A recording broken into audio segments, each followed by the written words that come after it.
আমরা এই মুহূর্তে আছি শ্রী ভীমা কালীজি টেম্পল, ভীমা কালী মন্দির। এই মন্দিরের প্রবেশপথ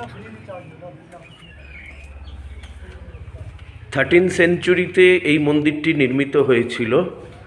51টি শক্তিপীঠের একটি হলো এই ভীমা কালী মন্দির। আজ নবমীর দিন আমরা মাকে দর্শন করব।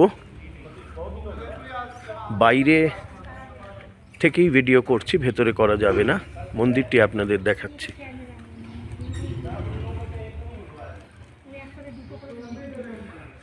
থার্টিন সেঞ্চুরিতে এই মন্দিরটি তৈরি হয়েছিল। ভীমা কালী মন্দির, কথিত আছে এখানে মায়ের বাম কান পড়েছিল।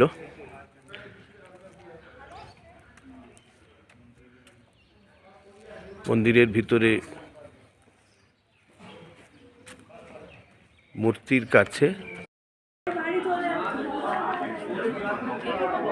আমরা মন্দিরের আরেকটু ভেতরে প্রবেশ করেছি, যতটা পর্যন্ত ভিডিও করা অ্যালাউড।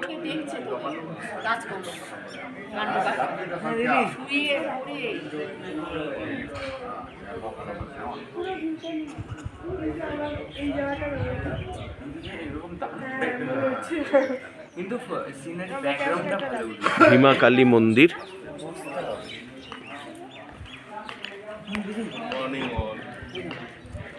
যা মাকে প্রণাম কর। আজ মহানবমীর পুণ্য লগ্নে খুব ভালো সময়। মন্দিরে প্রবেশ করার পূর্বে এইখানে লকারে মোবাইল ফোনগুলো গচ্ছিত রেখে মাথা ঢেকে এই কাপড়ে অথবা এই টুপি, হিমাচল টুপি অথবা এই কাপড়ে মাথা ঢেকে আপনাদের মন্দিরে প্রবেশ করতে হবে। পাহাড়ে যে অংশগুলোয় বরফ রয়েছে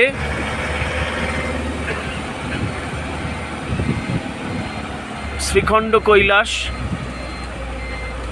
শ্রীখণ্ড পিক যেটা বলে মহাদেবের, এটা মেঘে ঢেকে গেছে।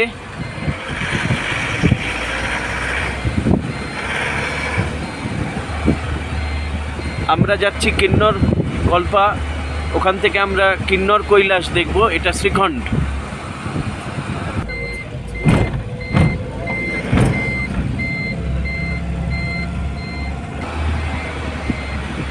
আমরা শ্রীখণ্ড কৈলাস সকালে আপনারা যে ভিডিও দিয়েছিলাম দেখেছেন, পাহাড়ের যে জায়গায় বরফ ছিল পুরোটাই শ্রীখণ্ড পিক, শ্রীখণ্ড কৈলাস বলা হয়।